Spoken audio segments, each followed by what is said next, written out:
ঠাকুমা, কি হলো? আমাকে ঠাকুমা ঠাকুমা ডাকছিস যে? তোমাকে ঠাকুমা বলবো না তোর কি বলবো? চুল পেকে গেছে, নাতি নাতনি হয়ে গেছে, ঠাকুমা বলবো না তোর কি বলবো? ও চুল পাকলে আর নাতি নাতনি হলে ঠাকুমা হয়ে যায়? একদম ঠাকুমা বলবি না।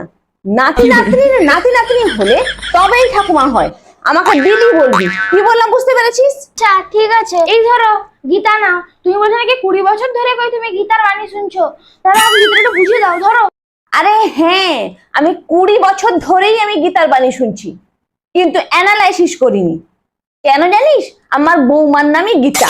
ওই বাণী যদি আমি অ্যানালাইসিস করি তাহলে পাড়ায় ঢিড়ি পড়ে যাবে। আমি ওই কুটকাচালি করি না, আমি মডার্ন শাশুড়ি। মাঝে মাঝে একটু পিএনপিসি করি, তাই আমি গীতা বোঝাতে পারবো না। যা এখান থেকে। ও বৌমা, একটু ভিটামিনটা দিয়ে যাও। উফ, শরীরটা খুব দুর্বল লাগছে। এই নিন মা। দেখ, এই ভিটামিন কি হবে? ফোনটা নিয়ে এসো, ওটাই ভিটামিন। ফোনটা মাল্টি ভিটামিনের থেকেও বেশি কাজ করে, অনেক হাই পাওয়ারের ভিটামিন। আচ্ছা এনে দিচ্ছি এক্ষুনি। হ্যাঁ দাও। এটা দেখলেই আমার শরীরের দুর্বলতা কমে যাবে।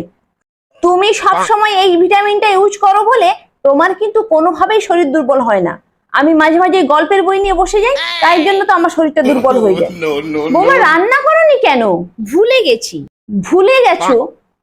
আচ্ছা, কোথায় খিদে পেলে তো ভুলে যাও না, মোবাইল দেখতেও তো ভুলো না, রান্না করতে ভুলে যাও কি করে?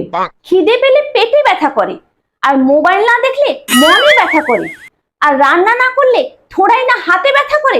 আকারের মতো কথা বলবেন না তো। ও হাতে ব্যথা হলে তবেই তুমি রান্না করো?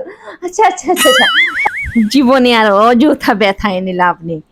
অনলাইনে খাওয়ার অর্ডার করে দেব আর দুজনে সারা দিন মোবাইল দেখবো। তাই ভালো মা, তাই ভালো মা, বেশ হবে বেশ হবে বেশ হবে, তাই ভালো।